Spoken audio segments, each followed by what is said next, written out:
Jokic stomps out a 20-20-11. The Nuggets can't stop the tune of the Jazz. This is Locked On Nuggets. You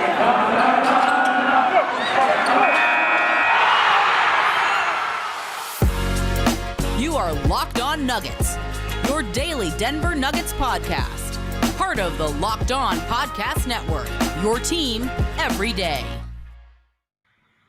Welcome to Locked On Nuggets, your daily Denver Nuggets podcast, part of the Locked On Network, your team every day. Thanks for making us your first listen each and every day. We're free and available on all platforms. I want to let you know that today's episode is brought to you by TrueBill.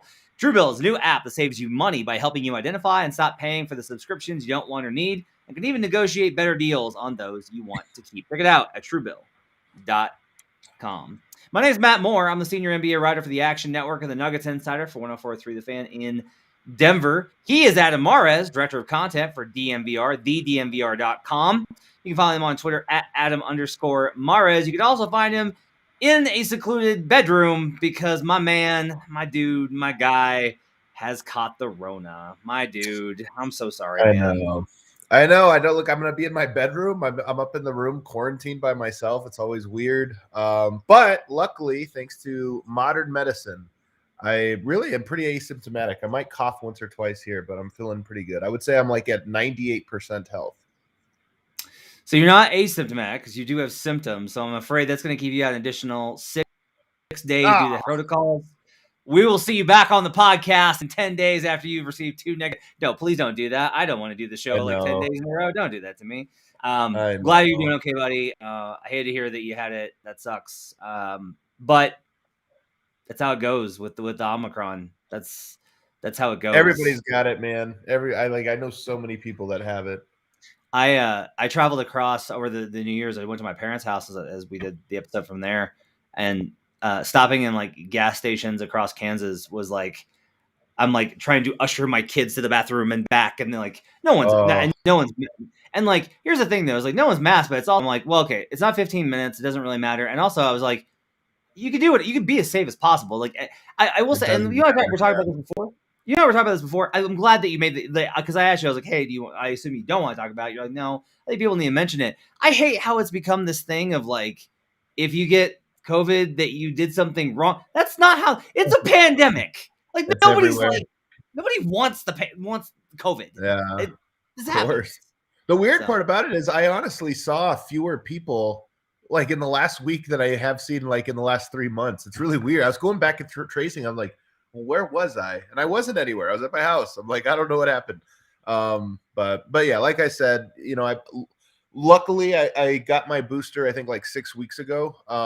So, you know, I'm very hopeful that my symptoms will stay like they have. Well, you're in pretty good spirits, unlike most Nuggets fans, after the Utah Jazz get themselves a 115-109 victory over Denver on Wednesday night. No Rudy Gobert in this game, but Donovan Mitchell played. The Jazz had to go small, and it worked out very well for them. They got really solid minutes from Udoka Azubuike. They also got really great minutes from Rudy Gay, who had 18 points on 6 of 9 shooting, was a plus 14. Jokic with a massive, monster, incredible. Jokic goes for 26 points on 10 of 17 shooting, 21 boards, good God, 11 assists, 5 turnovers, but finishes a -1. The bench had its usual struggles, although not as bad as maybe sometimes.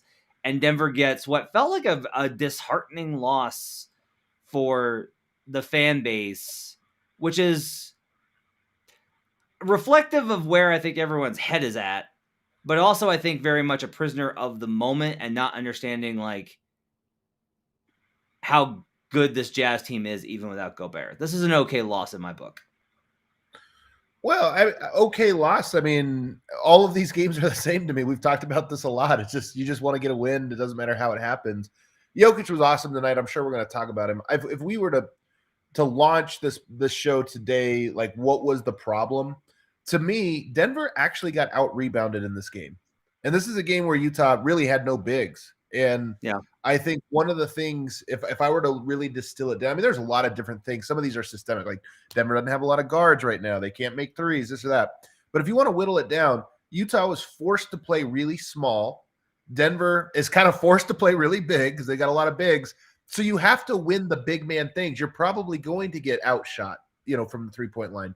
But you got to win the big man things, and that just didn't happen tonight. Rudy Gay, I thought, did a very good job defensively, kind of guarding up. And then on the other end, he couldn't miss tonight. So you really lost sort of both ends. You, at the very least, you didn't win the size matchup inside, and then you lost outside big time.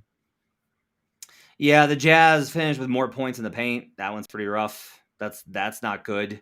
The Jazz finish this game with only 8 second chance points, and Denver had 8 second chance points, but that's kind of the point, right? It's like, if you're going to lose the 3-point battle, you're going to have to make it up. Like, that's a really good point that they weren't able to make it up.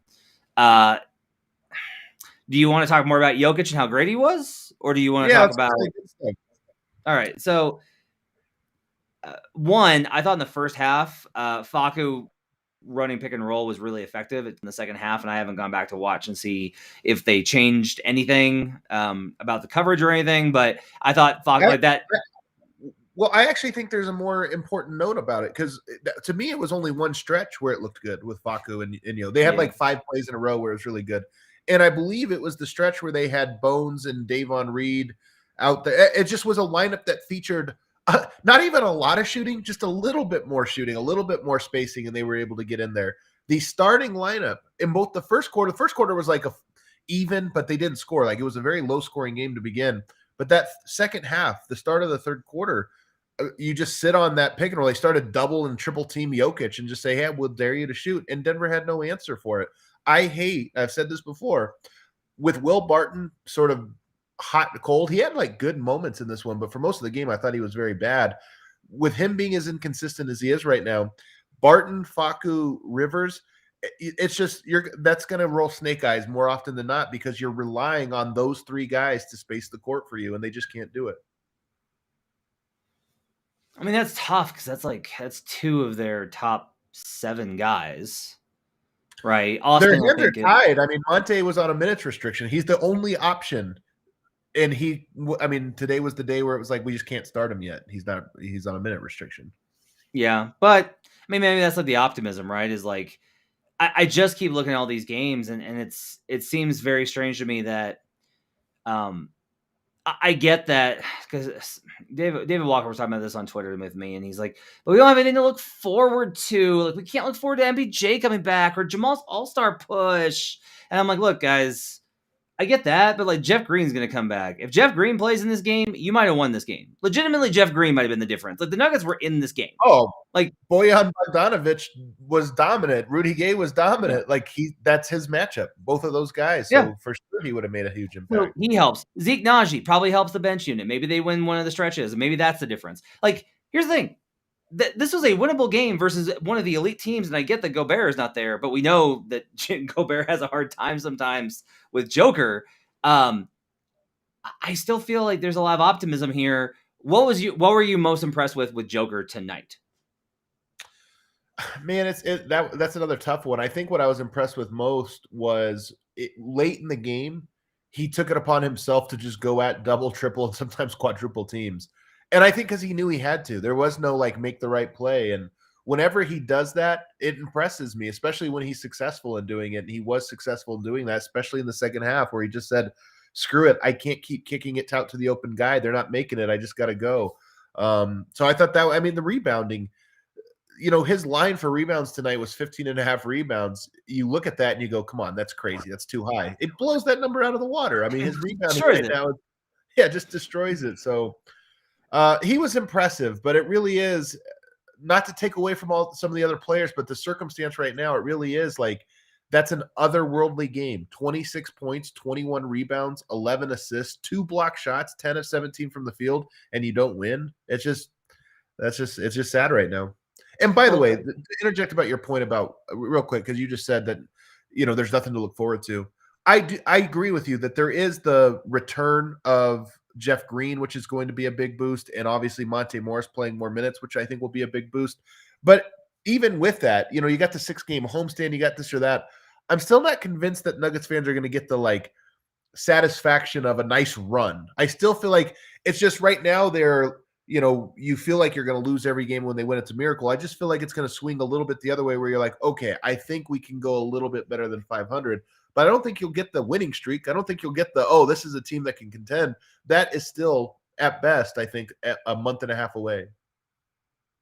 Yeah, I think it's a month and a half away. I guess my thing is it's weird to be so trapped in the moment of when I would think that after so many playoff runs now, you would like the fans would kind of remember like, okay, yeah, this January and it kind of sucks right now, but Jamal's going to come back and this team is still a beast when the playoffs come.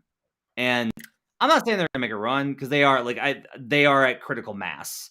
Like Joker's frustration level, his fatigue. We've talked about all this stuff, right? And that's part of it. And you said this, like, I don't know what to say.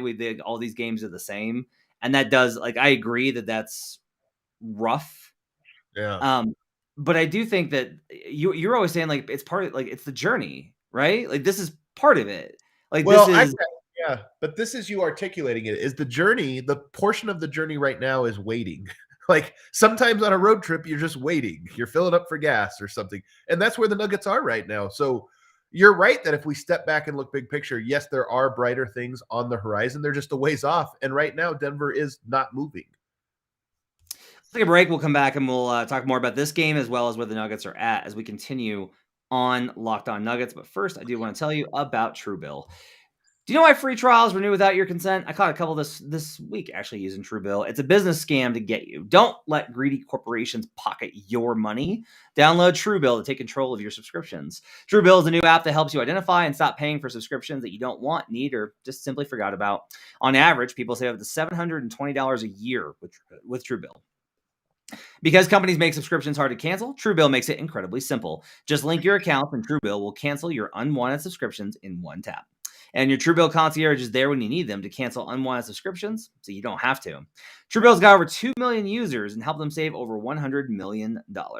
Like Matthew B., who says, in a matter of seconds, I saved $660 for the year on my DirecTV bill, saved $120 for the year on my SiriusXM bill, and saved $840 a year on car insurance.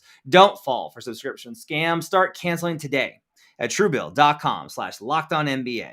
That's TrueBill.com/LockedOnNBA. It could save you thousands a year. Go right now. TrueBill.com/LockedOnNBA. We'll be right back on Locked On Nuggets.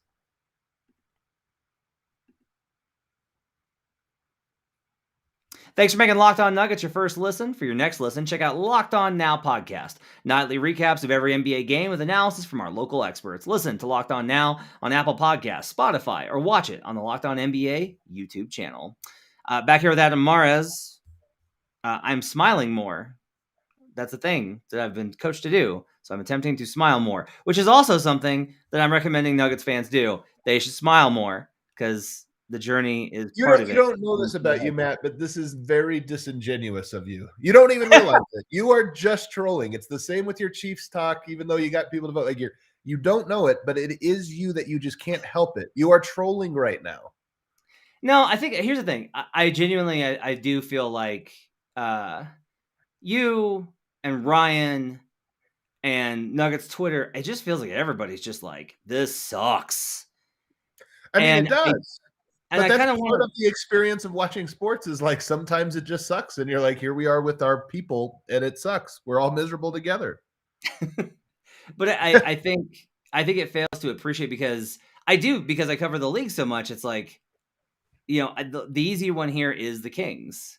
Right? Kings fans are just like, are you serious? You're upset? Like, is this hard for you? Is this rough watching this game when you're only 500 with the MVP? And I get that that's like, it's part of it. I think for me, a lot of it is just that I don't think this team sucks as much as people seem to think it sucks right now. I think that I think they've had a lot of bad breaks. Like, there's all these games. Agree on all accounts. Yeah, agree on all accounts. And we could point to it. And then also there's an emerging conversation about like in the roster, which is funny because like that's how I started the year was being like they really need a backup center, right? Like I was on that from preseason, But it feels like people are now like, oh, because they're not above 500, now it's like, why didn't they get a backup center? And it's like, look, guys, if 1,800 players don't get hurt or COVID, they don't need they don't need the backup center to satisfy your requirements. They're okay. That's the one part of this I agree with you on that. I do see some of that of like this roster was built so poorly. I'm like, no, it's not. Yeah, they're just not there. They're just not there. It's a really good roster that's not there. No team can take away that many players, especially at the guard spot. I mean, a lot of this is you're losing your guys that can run pick and roll, and nobody can lose that many guys of any one position and survive. I mean, here's a good example. So Monte was great tonight in his return. Yeah, he was. Very surprisingly, given how long he was out, 20 points on 7 of 13 shooting, 2 assists, and a +3 for Monte. He played 29 minutes and was a +2 in a game that they lost, by 6. By 6. Yeah. Right. So that's there's very good signals there. I did the game write-up for this game over at Action. And one of the reasons that I had the Jazz money line and the parlay in this game was because I was like, I thought Gobert was going to play at that point. I was like, you need to wait because Gobert might be out. But even if not, I was like, I assumed if he didn't, Whiteside would. And so I was like, look, you need to be able to attack this Jazz team with guards. And the Nuggets don't have any. They just don't have any guards that can attack. And that's definitely a roster issue. But it's a roster issue because Monte could only play 29 minutes and Jamal Murray's not there. It's just a matter of you can't expect more out of guys that were not signed for that. Like, the Nuggets did not sign Facu Campazzo to be a starter. Right. And this is really where I get to with Austin, is Austin hasn't shot well. Austin hasn't played well.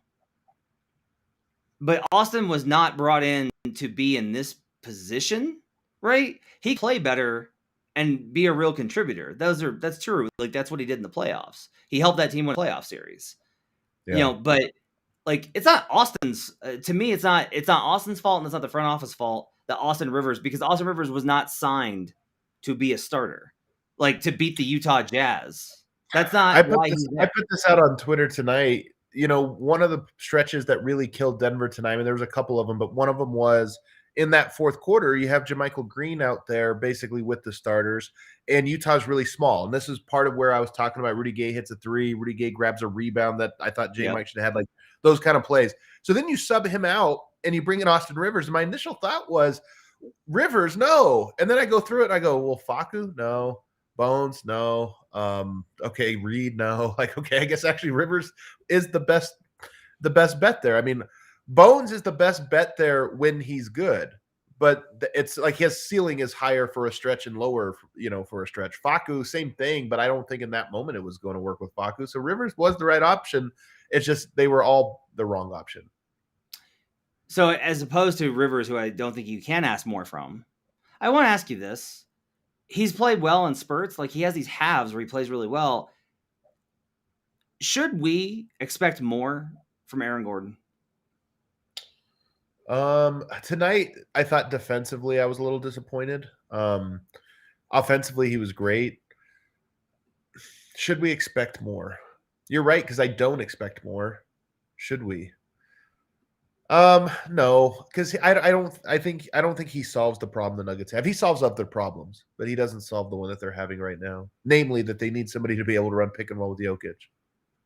If Gordon played more the way that he did in Orlando, even if he wasn't as efficient, just to apply pressure, does that help?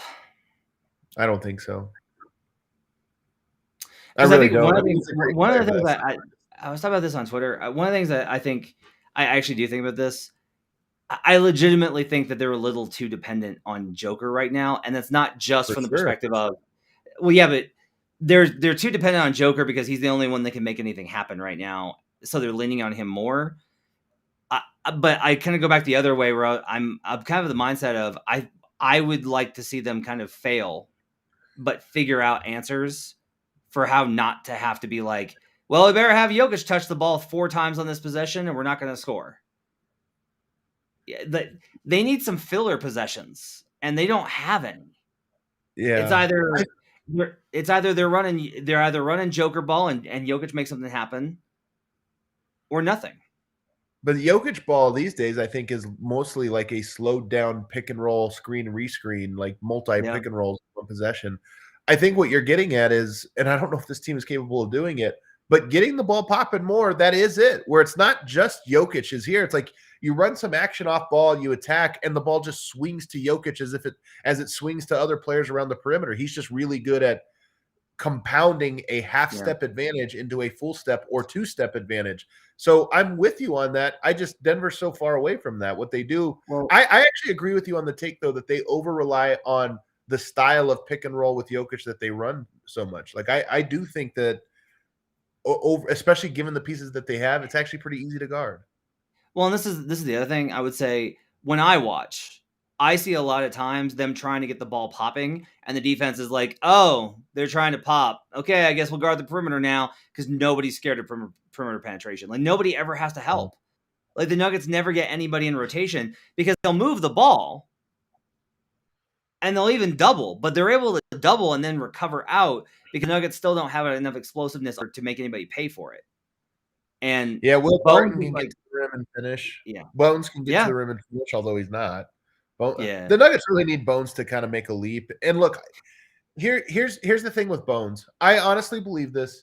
He's had this 6-game home stretch is going to make or break the Nuggets, and I think for him in part, he's like the biggest key because his season has been so fragmented, and 2 protocols, plus 2 ankle injuries. I feel like the 6-game homestand is going to be the first chance for him to be in Denver, the same location. You get the home crowd. And honestly, you might even get a little bit of work. I don't know now with the new protocols, but you might even just get an opportunity to kind of come in and just talk to coaches and be around coaches because you're not catching planes and constantly doing this or that. So for me, I fully expect Bones Highland to play his best basketball during that 6-game stretch. And the Nuggets desperately need him to. He's tough. I'm trying very hard not to be me about him. And what I mean by that is because he is bad right now. That's the thing is you're not wrong. He is bad. There's a difference between he is bad and like he's just going to be bad. And I think right now the circumstances give me at least enough pause to say, yeah, those are really tough circumstances for him. Here's what's really crazy. For me, it's not the offense. Like if he's missing the shot, I get to the same point where I'm at with Austin. Where I'm like, yeah, but I'd rather he be taking those shots than the alternatives. Like, I'd rather, if Bones has a bad night, it's like, okay, a good shooter is learning the NBA and had a bad night. Okay. My bigger issue is that he's becoming more and more of a liability defensively as teams start to pay attention. Like, teams are definitely paying attention once they get up against him. And we've talked about this a lot about how guys like rookies aren't on anybody's radar. But what's happened is he'll get in the game and then teams will be like players will just be like, oh, I can beat this guy. Like either I can drive right by him, I can draw a foul, or I can catch him napping on a weak side rotation. I was going to say that last part is the one to me. Yeah. Like he had all 3 tonight where he was handsy and got called for fouls. Yep. He got beat on a backdoor rotation because he wasn't paying enough attention. And he got blown by because he's not big enough. And like the body stuff is not something that he can fix now. And quite honestly, none of this defensive stuff he can fix now. But in order for him to be the kind of positive that they need him to be, he's got to hit shots. Like this is the conundrum. Is it's like him missing is actually sometimes I think better for the offense than the alternatives of some other guys making them. That sounds crazy, but it's a process thing. But the issue is if he's not making them, then the defense leaves him at such a huge negative overall. Like they're just trying to find guys that are positives overall, and they have so few right now. I mean, there's no question his defense is starting to become concerning. But again, like I said, he's a rookie who has basically had like 5 breaks in his season. 2 ankle injuries, 2 COVID protocols. So for me, I just kind of give him a little bit of not a pass, but I'm just more hopeful, I think, than you are that he is going to have the best. The good version of him was very good, and I think we're going to see the good version of him again a little bit. I'm not pessimistic. My thing is, when I say I'm trying not to be me about him, I'm trying not to say he shouldn't play, shouldn't be in the rotation. These things are too costly. Like these things are bad because I do tend to with rookies. I always want to say, look, we can say that they can be good later. What fans often do is they go, well, it's okay that he's bad now because he'll be good later. And that translates into the bad doesn't exist. And I'm always like, no, like he can be said as bad now without assuming he'll be bad later. The thing he has going for him is that the guys that are alongside him are also not good. Like that's the thing he has going for him right now is there's not really a better option. Well, there's a slightly better option, but not a big enough better option right now that I think you lose hope in him. Let's take a break. We'll come back and we'll continue talking about kind of what the big picture is and where this is at and how Nuggets fans should feel. We'll do all that as we continue on Locked On Nuggets. But first, it's that time again. I have to tell you about Built Bar. It's New Year, so that means New Year's resolutions. I've got a New Year's resolution. I've ordered a treadmill. I have signed up for a meal service. I am getting myself in shape. It's time for me, and that means I'm going to have to be relying on good old Built Bar. It's a protein bar that tastes like a candy bar, maybe even better than a candy bar. It makes you want to stick to your resolution because it tastes so good, you'll want to eat it, unlike other protein bars, which can be chalky or waxy or taste like a chemical spill. It's very descriptive writing from our copywriter, chemical spill. You want to eat healthy, but it just gets so boring. By like week 3, you might be thinking, this is just not worth it. Where's the chocolate? Well, Built Bars are 100% real chocolate, but they've only got 100 calories, only 4 grams of sugar, and they got 17 grams of protein.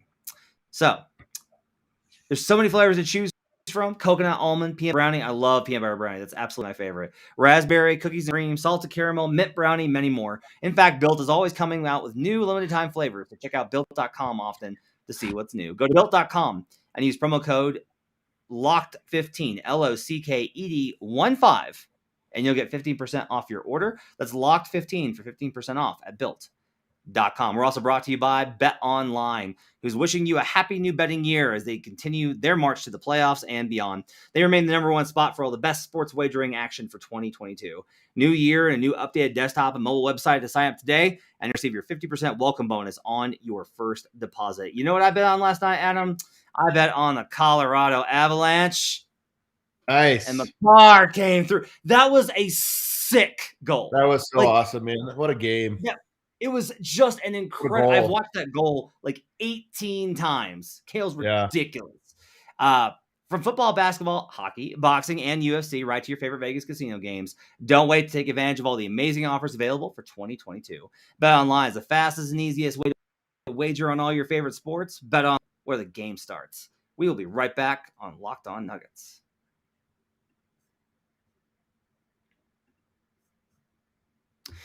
Final segment here on Locked On Nuggets. Thanks for making this part of your day and making us your first listen each and every day. Now make your second listen Locked On Bets with your boy Q and Lee Sterling breaking down bets every single day. Check it out wherever you get podcasts. That's Locked On Bets. Can we do some questions from the live chat? Can we do that? Let's do it. So let's start here because it's going to be a popular conversation. The idea of backup center. The Bucks just released. Even with his past, you think it would be a good idea for Denver to pick him up? I mean, he has been a lot better. Love from Canada. That's from Filip Dosonovic. I will continue to tell you that I don't know. Look, if you this guard set needs a rim runner, not a post up threat. And Jokic and Cousins isn't that. Look, he doesn't have to play in the playoffs because like Mason didn't play in the playoffs, right? Like Mason would help this team a ton, and Mason didn't play in the playoffs. I think what's funny is I actually think they could have used Boogie over this last 10 days, but I don't think they knew that going in. You know, obviously the guys entered protocols. They didn't know that. But when they were so shorthanded, you needed anybody that could score. When Jokic wasn't on, he could at least score. It's true. He can get buckets. Defensively, he's a wreck, but again, I think that's fine. It might work. I do think here's what I tell you. You need to ask yourself why there's another player that the Nuggets have had who they traded for last year to play backup center, who is not on the team currently, and everyone's very upset about it. You need to ask yourself why certain players, even though they're in winning situations and contribute and have good games, don't wind up being re-signed or stay with those teams. You need to ask yourself, why wouldn't the Lakers want to keep a player like that? Why wouldn't the Clippers, with their situation at center, why wouldn't they want to keep DeMarcus Cousins? All these types of teams all wind up being like, they get Cousins and there are bright spots, and yet they're always like, that's okay though. That I would pay attention to that. I think that's worth keeping attention to. That's my take on it. I mean, JaVale was on different teams, but only in the same way that LeBron was on different teams, right? He followed him from Cleveland to LA. No. I'm saying he played with. What I'm saying is he was with him in Cleveland and in Los Angeles, right? Was he on that Cleveland team? I don't know. Oh, maybe I'm mixing it up. You have COVID brain. He has 3 championships, right? He has 3. He does have 3 championships. He was around on championship teams enough to get those rings. That's true. JaVale McGee has not played for. Well, I'm sorry. He played in 2021 because that's what they traded for him. Oh yeah, that's right. But he was. Yeah. Where he was traded. Golden State? Did he have 2 in Golden State? 2 in Golden State and 1 in with the Lakers. Okay. For whatever reason, these teams are just kind of like, yeah, okay. And I wouldn't be surprised if next year he's gone from the Suns. He's been better this season than he has ever been. Like, I've watched all of JaVale's career from Washington all the way to here. This is the best season I've ever seen for JaVale, and I still would not be surprised if he's gone next season. Just that's how guys go. And that's kind of where I'm at with Cousins too. Is like, I think there's probably a reason for that, but I don't think it's a bad idea to take a flyer. I will say I like that they're taking like I like that instead of doing the retreads, because like Lance Stevenson has his massive game tonight and the Nets come back and win anyway. But like I like that they signed Davon Reed. I like that they're trying like guys that are actually development projects that might be able to be that aren't just like retread. Hey, this is a name. I like that the Nuggets are doing that personally. Yeah, you're right about DeMarcus Cousins. It's weird that he played as well as he did for Milwaukee and they let him go and just to keep a roster spot open. Like that is pretty weird. Corey asked, with the guys available, what part of the Nuggets quote puzzle can they work on that will translate to the playoffs or their title hopes? The only thing I would say that they can work on is probably they've done a lot of it because they've switched up a lot of their defensive cover. They still have a pretty diverse defensive coverage set, so they try some different stuff. I think honestly for me, a lot of it is Aaron Gordon. That's like the key piece, I think, for me. Like Will's Will, right? He's going to have good games. He's going to have bad games. He'll have better games in the playoffs because the effort level will be higher. He has good stretches. He's in a bad. I'm worried about Will. I'll be honest. I'm a big Will apologist. I've been in his corner, but I'm a little worried about him. Yeah, I guess my question would be: why do you feel that even if it's really bad now, why do you feel that it's either not going to get better or it's going to get worse? I don't think it'll get worse. I worry he's just will never be healthy. Like that's part of it. He doesn't look like he has the same pop to me. He did have a nice stretch to start the fourth quarter, though. I mean, he was having a really bad game, I thought, and he had a nice start to the fourth quarter. Yeah. I also think Will's a veteran, and I kind of do think that a lot of these guys do go through the motions in January. I just think I think it's part of it. And I think also this is one of the issues. I think that a lot of these guys look around at their roster and go like, yeah, we're just kind of trying to get through, right? Like it wouldn't surprise me if Will's going to bust his ass in that first game Jamal comes back. Like he's going to bust his ass. He will play hard that game. I have confidence in that. He may not play well. Yeah. But I think he'll give a high level of effort. Okay. I see the example here Corey says is the Jazz worked on small ball tonight with Gobert out. I mean, they worked on it because they had to. I mean, the Jazz also made a move when they brought in Rudy Gay. It was deliberately with this plan in place that they could play this small ball style when, Gobert's not on the court. Yeah, man, Rudy was really good tonight. I think a lot of their playing have gone by the wayside because small ball has been so bad. That's just. I will say this. I was talking to Ryan about this, just about how the mistake was probably this. They didn't create options, and you can say like, well, they gave him options last year. Malone didn't use them. Okay, and we've been over this before, but I want to kind of restate it again. If you give him the options and he doesn't use them, then that's on Malone. But if you don't give him the options at all, that's on you. And that's kind of my thing is they went all in on the small ball side with no real idea of what if this doesn't work?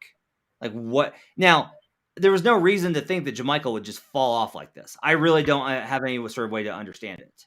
Like you were as high on JaMychal Green last year as anybody. right? And he's just unplayable now. And I don't know what to make of that, Adam. I don't know how to. He had a good first half. Yeah, but I'm just saying, like, in general, it's hard to look to watch him and be like, he is contributing, playing. Like we talked about how Zeke needs his minutes, but Zeke's out, right? Yeah. Zeke even has looked kind of bad, to be honest, in those stretches. Yep. Denver, I think, might have something with trying to roll him harder. They're playing him more inside. He did a decent job with that in the first half tonight. There might be something there. I just strongly disagree with you about the backup center thing. Like to me, it would almost be. To me, I just cannot blame Tim Conley in the front office for not bringing his backup center in. I just can't do it. You can't blame what? Tim Conley in the front office for not bringing in a backup center this year. I mean, now the report, Mike Singer today says the team is looking to get one, but to me, when you brought in 2 and paid 2 assets to get those guys and then weren't used, I'm just like, yeah, that's not on the front office anymore. Yeah, but that's something you sort out though. Like that's your job, is to sort that out, is to go to Malone and be like, hey, why didn't JaVale play? And if the reasons are good. But I assume these conversations have happened. I mean, I just have to assume that these conversations were, hey, we paid all these things because we needed this guy. You didn't use him. Like, do you want us to pay more assets? Is this a thing? I mean, I can't imagine that Tim Conley did not get Michael Malone said, hey, bring me back another center like that. I know I didn't use him, but make sure you. Yeah, I want to be very clear on this. I'm not saying that I'm sure Malone was on board. I'm sure Malone was like, we'll be fine without him. We can just use JaMychal. It'll be fine. Right. I think that was probably the idea, right? But like Malone is also trying to like triage the problems right now. And if you ask Malone, would you like a center right now? He'd probably be like, yes, 100%. Right. And like that's the front office's job, is to provide those options. And if they're not used and you think that they should be used, then I think then you have that conversation with the coach and be like, hey, we clearly need to be playing a backup center and we have one and you're not. Like this is part of it. I didn't think JaVale needed to play last year. I didn't think they needed JaVale. I don't know what they needed. Like, because JaMychal was good last year. Like, what did they need JaVale for last year? You're right about Hartenstein. Like, I'm with you on Isaiah. Like, they should have kept him. Like, just kept him. There's just no reason not to have him. Right? Cheap, good, plays hard, had good numbers. Right?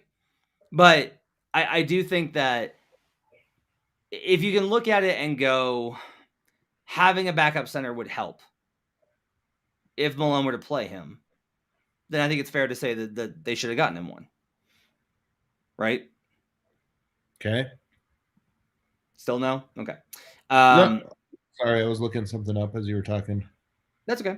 Trevor asked, do you think Jamal will have an immediate impact when he comes back? Yes, he will have an immediate impact. He may not shoot well. This is what I would warn people about. I've actually read medical studies about, and people have done studies of NBA players and their production after knee surgeries, like medical journals.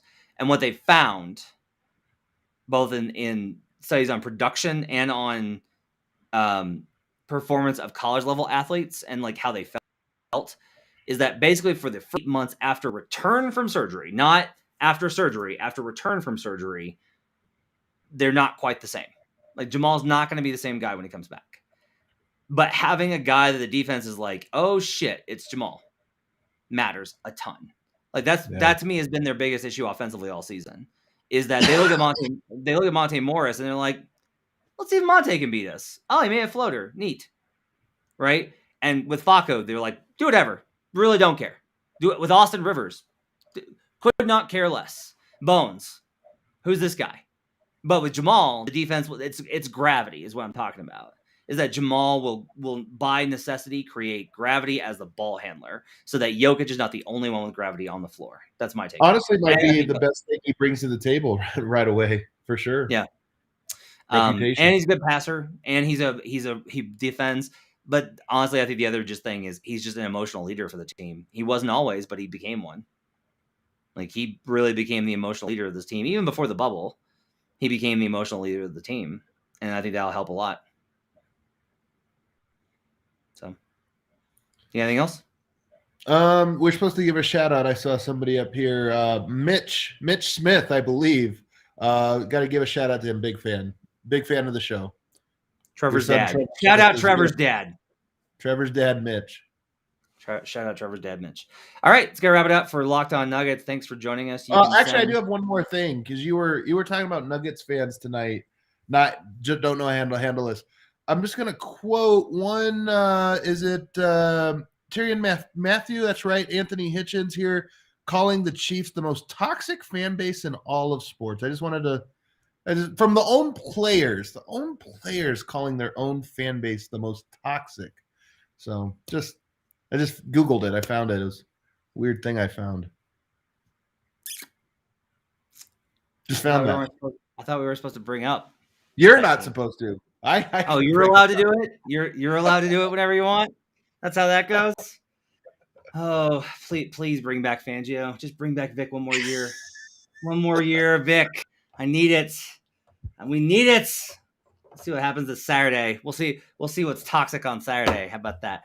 That'll wrap it up for Locked On Nuggets. Thanks for joining us, making us part of your day. Really appreciate it. Plus 10 5-star reviews in chat. That's funny.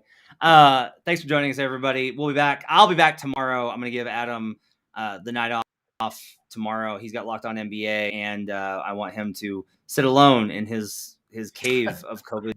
COVID sadness. Right, I'm going to be right here for 5 days.